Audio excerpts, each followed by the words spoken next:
make it easy. Okay. So go ahead, show me what you got. So what we're doing, or modifying? No, you're doing whatever you're doing today. So whatever you've learned. So I've already used some of the everything you've done. All right. Woohoo! A little thicker than I think. Okay, stop. That's a little thick. What are we doing? What are we doing? What is it? I mean, too much. Okay. That's right there. How big should the circles be? They're supposed to be 8 and 16. Okay. So you want me to do 8 and 16? How wide is this? That's 8 and a half. 8 and a half. There you go. So, Okay. Show me where the 8 is on there. all right. How big is this? That's what. Okay, so we want 16, so it'll be a little bit. So maybe, and the other thing I'd be really careful of, you want to keep your teeth 2 inches away. The other thing you want to be careful of, don't get too close, you'll run off. And see how heavy this is? That's really heavy. Your dough won't stick. Your dough won't stick to the table. You're going to be sliding all over the place. It's going to be a mess. That came out a lot heavier when I... So here's 11. So as an idea, and I tell everybody this too. This is 20 inches. The maximum you'll ever be able to roll is 20 inches. Okay, so that's 20 inches. So about 4 inches have to come off. This is your 16 inch. Okay, it's actually smaller than you think. And 8 is half of that. Yeah. So they're pretty small circles.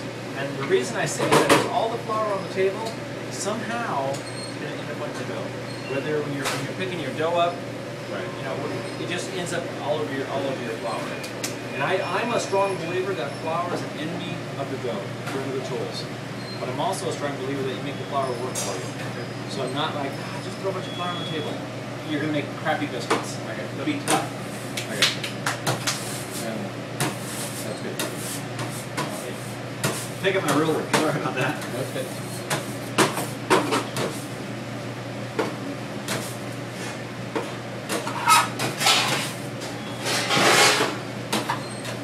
Hi there.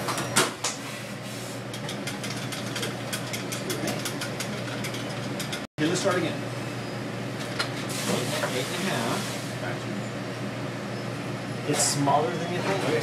And the only thing we're doing the 8-inch circle is we're just kneading the dough.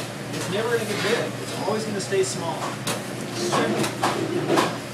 mean, small within a reason. It's not going to get to be. Sure you want to do this? 16 inches. And you know what? This is good. The reality of it is this is good. If you have to do it 10 times, think how much better you're going to be by the 10th time. Gotcha. Okay, now in the center of your table, we want about a 16-inch circle. It's really all you need. Not a lot. I'm going to interrupt him again. I'm a huge interrupter. See all these big things you got? Right. That's because of the way you're shaking it. You're giving it hard shakes, and you're forcing all the flour to one side. You're hitting it. So, oh, they're about 8 inches right now. Okay. I didn't really feel bad. I was just trying to empathize with you. So see, lifeline is my lifeline. I can do this and get as little as I want or as heavy as I want, just by a little bit of a shake. Okay? But I have complete control now, because I can do this all day long. I will never get tired of doing this. This, this is not natural for me. It's hard to handle, and after a while my wrist is going to get hard. If I do this, I'm going to get those weird little designs too. With this, I can do all day long. Never get tired. Okay? Lifeline. It really is. Right? The guy who named this actually was a biscuit maker. That was his lifeline, so he says, hey, How do you know this stuff? ah. Or you make it up while you drive all those miles, huh? You know, if you can't dazzle with brilliance, you Baffle them with bullshit. Yes. Yes. Oh yes. I tell them I can make up stuff on the fly. I can. So, on your lifeline, you use his handle still. Use your handle. I kept my fingers in. Okay. Wow, that's a good one. Oh, okay. So I have control. So my Your ring finger goes through there. Okay. I have control. There you go. Okay. Now give it a little shake and see how that feels. Just shake it. Really control it. I can. Right. And you know what? There's multiple ways of doing this. I'm showing you what works best for me. And when I usually when people see how heavy you got that really quick. Yeah. Okay. How should it be? Everyone talks about the flour and how it should be. flour should be translucent, which means you should know it's there. You should be able to see you should be able to see through it, but not see table. So see how I can see all this stainless over here? I don't have nearly enough flour here. Okay. And when I train normally, I show them, and then I let them do it. And when they don't put enough on, I let them do it without enough on. So as you're training people, it's okay to let them make mistakes. So you're going to say, see how that's stuck? Next time we need to put a little more flour on. Okay, so, but again, I'm not going to let you make mistakes if we don't have all day. Well, maybe we do. I don't know. But you know, it should be translucent. Think of a fog glass in the bathroom. So when this area people over walk here? by, you see them, but you can't tell who it is. Same thing. This is a little bit heavy. When it's too heavy, people say, how do I know when it's too heavy? How do I know when it's not enough? When it's too heavy, the dough won't stick to the table. You've heard this before, so it's a repeat story. The dough won't stick to the table. Okay? And actually, the dough does stick to the table a little bit. When we're rolling it, it actually sticks. When you pick up the dough, after you pick up biscuits, you can see the table again. It's all been cleaned up. It's been sticking a little bit to it. When there's too much flour, the dough won't stick. And when you roll it out, the dough will retract. It's not stuck to anything. It'll just retract. And you'll have this clear line where the dough went all the way around your dough. If it's stretched out, it's stretched back. It's not holding to the table. Okay? You have too much flour on the table. Okay? Let's scrape it again. God, we're having fun. That'll work.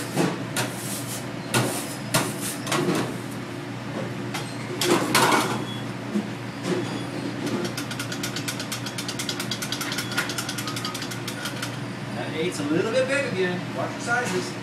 Okay. You can put as much flour inside an 8 inch as you need. But keep it within that 8 inch. Okay. One of the things I always mention to people, if you notice how he's doing this, he's right about here. Bring it up a little bit. Give yourself a chance. Let it kind of go through the air and kind of spread out a little bit. When you're low, you're really going to start seeing pumping again. Okay. Ah, great. We got to do it again. I'm sorry. We can do that. We can do that all day. No, you really can't. But, anyway. Just so you know, we just did the same thing, had the same experience at the last You know restaurant. what I mean when I give examples of what I'm talking about?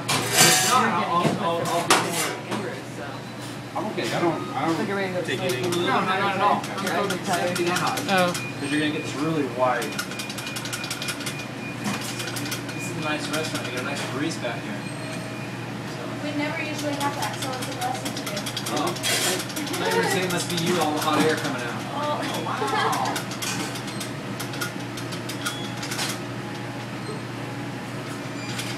Okay, that looks good. Okay, so see how I've got nice, I can see the tables there, but I don't see stainless. That's what I want. Okay, this is A little thin. pretty good. You know, to see how it works out. That might be just fine. Your first roll, as you know, is going to be wet. You know, we haven't added any trim. It's going to be kind of a wet. So usually in the first roll, I put a little more flour down. But as biscuit makers, you're going to learn how much flour you need or don't need. Because we're going to add flour here, that we a little more than we normally did. You know, we're going to knead it in, kind of make it a little more dense, with a little more structure. It's not going to be as critical. But we do usually the first. So this one I'm gonna add a little more flour. Just No, you're good. You're good. Okay. Let's just Okay. go from here.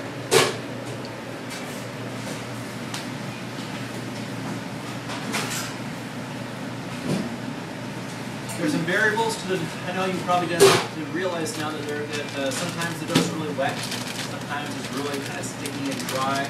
A lot of variables to that. One, the variation of the bags. It's supposed to be 6 pounds, 14 ounces. I've seen them as low as 6'10", as high as 7'2". Okay, so there really is a pretty big variance in that, and they're shipped by volume, not by weight. So as the machine goes, I need this chunk of material into this bag. Okay. The problem is based on how much shortening's in there, and also how big the pieces were, and chunks, you know, or whatever it breaks. The more shortening, it's heavier. So that changes it. If there's a lot more flour, it's going to be lighter. So there's some variations in the weight. Kind of like you go to the store, you get a cereal box that says packaged by weight, not by volume, and some settling may have occurred. The same thing happens here, okay? So it's not by weight. Hey, 6 pounds, 14 ounces. I'm getting 6'10", what's going on? You probably also got a lot more flour, a little less short, a little less CTF. Okay, go ahead, sorry. Oh, you're I just okay. want to explain, there's reasons why we have these variances.